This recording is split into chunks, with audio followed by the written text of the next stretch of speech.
Suppose మీరు ఒక మ్యూజియంకి వెళ్ళారు, అక్కడ ఒక చక్కటి పెయింటింగ్ ఉంది, అది మీకు నచ్చలేదు. దాని దగ్గరికి వెళ్ళి పక్క వాళ్ళతో అంటున్నారు ఏమనంటే, అసలు అది ఏం పెయింటింగ్, అసలు అది ఒక డిజైన్ ఉందా, ఒక ప్రాపర్ స్కేలింగ్ ఉందా, ప్రాపర్ కలరింగ్ ఉందా, అందులో మీకు ఏం కనబడుతుంది అని అంటే, మీరు పెయింటింగ్ని తక్కువ చేసి మాట్లాడట్లే, పెయింట్ వేసిన వ్యక్తిని, ఆర్టిస్ట్ని తక్కువ చేసి మాట్లాడుతున్నట్టు. అయితే నువ్వు ఒక వ్యక్తి గురించి నువ్వు తప్పుగా క్రిటిసైజ్ చేసి విమర్శించి మాట్లాడుతున్నావంటే, నువ్వు మాట్లాడుతుంది ఆ వ్యక్తి గురించి కాదు, అతను సృష్టించిన దేవుని గురించి మాట్లాడుతున్నావు. అండ్ బైబిల్ ఏమని క్లియర్ చెప్తుందంటే, ప్రతి వారు కూడా దేవుని స్వరూపంలో నిర్మించబడ్డారట. సో ప్రతి వారు కూడా in the image of God, దేవుని స్వరూపంలో నిర్మించబడ్డారు. ఇప్పుడున్న జనరేషన్లో మన క్రిటిసిజం అనేది చాలా కామన్ అయిపోయింది. చాలా చిన్నగానే మనం క్రిటిసైజ్ చేస్తుంటాం. వీడు ఇలాంటోడు, వాడు అలాంటోడు, అసలు వీళ్ళు క్రిస్టియన్సేనా, అసలు వీళ్ళ పట్టి ఏమి ఉపయోగం ఉంది అని చాలామంది క్రిటిసైజ్ మొదలు పెడుతుంటాం. ఈజీగా మనం జడ్జ్ చేస్తుంటాం. మన ప్రతి వారిని కూడా జడ్జ్మెంట్ చేయడానికి ఒక ప్రాపర్ ఒపీనియన్ ముందుగానే ఉంటుంది. మన సర్స్ని, మన లెక్చరర్స్ని, మన ఇంటి పక్కలని, లేకపోతే చర్చ్ మెంబర్స్ని, లేకపోతే ఇన్స్టాగ్రామ్ క్రియేటర్స్ని, ఇంకా చాలామందిని ఈజీగా జడ్జ్మెంట్ చేయడానికి ఒక ఒపీనియన్ బుక్ ఉంటుంది. అయితే నువ్వు ఆలోచించు, వాళ్ళ జీవితంలో నువ్వు ఒక చాప్టర్ మాత్రమే చూసావు.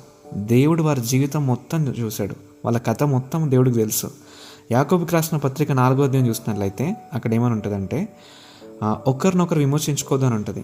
అదేవిధంగా న్యాయాధిపతి ఒక్కడే అని ఉంటుంది. ఇక్కడ చూసినట్లయితే యాకోబు ఒక వ్యక్తి నువ్వు కరెక్షన్ చేయవద్దు, పట్టించుకోవద్దు అనట్లేదు, కానీ జడ్జిమెంట్ ఇవ్వద్దు. నీకు ప్రేమ ఉంటే చేతి పట్టుకొని కరెక్షన్ చెప్పు, అంతేగాని వేలెత్తి గర్వంతో నువ్వు ఇలాంటి అని పాయింట్అవుట్ చేయొద్దు. గుర్తుపెట్టుకోండి, అసలు క్రిటిసిజం అనేది ఎలా స్టార్ట్ అవుతుంది అంటే, మనలో ఉన్న స్ట్రెంగ్త్ను బట్టి ఎదుటి వ్యక్తి వీక్నెస్ మీద అటాక్ చేయడం.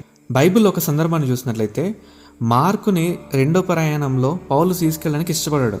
ఎందుకంటే ఫస్ట్ టైం వచ్చినప్పుడు ఆయన మధ్యలో వదిలేసి ఇంటికి వచ్చేసాడు ఆ మిషనరీ ట్రిప్లో. అప్పుడు మాట్లాడతాడు బర్నబాతోని, మార్కును తీసుకురాకండి అని, ఇంకా ఇప్పుడు సెట్ అవ్వలే అన్నట్టుగా మాట్లాడతాడు. సో మాట్లాడినప్పుడు బర్నబాకి పౌలుకు కూడా మార్కును బట్టి గ్యాప్ వచ్చింది ఆ టైంలో. సో ఆ టైంలో పౌలు చాలా అంటే జూయిష్ కల్చర్లో పెరిగాడు, ధర్మశాస్త్రం మీద మంచి పట్టుంది, అతని చుట్టూన్న జ్ఞానుల కంటే చాలా తెలివైనవాడు. దాన్ని బట్టి ఈ మార్క్ యాక్చువల్గా అసలు జూవే కాదు. సో అప్పుడప్పుడే దేవుని నమ్ముకొని వస్తున్న వ్యక్తిని పాయింట్అవుట్ చేసి ఆయనకి ధర్మశాస్త్రం తెలియదు, ఆయన ఇలాంటోడు అలాంటోడు అని జడ్జ్మెంట్ ఇవ్వలేదు. పౌలు తనకున్న స్ట్రెంత్ను బట్టి మార్కుకి ఒక లేబుల్ వేయలే, మనకి పనికిరాడని చెప్పేసి. లూసిఫర్ దేవునితో సమానంగా ఎంచుకుంటేనే అది త్రోసివేయబడ్డది పరలోకం నుంచి. అలాంటిది మనం ఒక వ్యక్తిని జడ్జ్మెంట్ ఇస్తున్నామంటే ఏం చేస్తున్నామో తెలుసా?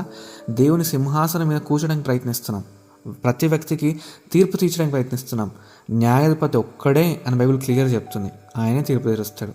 కాబట్టి ఎప్పుడు కూడా ఎవరిని క్రిటిసైజ్ చేయకండి, ప్రేమతో హెచ్చరించండి, ప్రేమతో మాట్లాడండి, ప్రేమతో ప్రతి వారిని కూడా స్ట్రెంథెన్ చేసి ముందుకెళ్ళండి. Mind your words.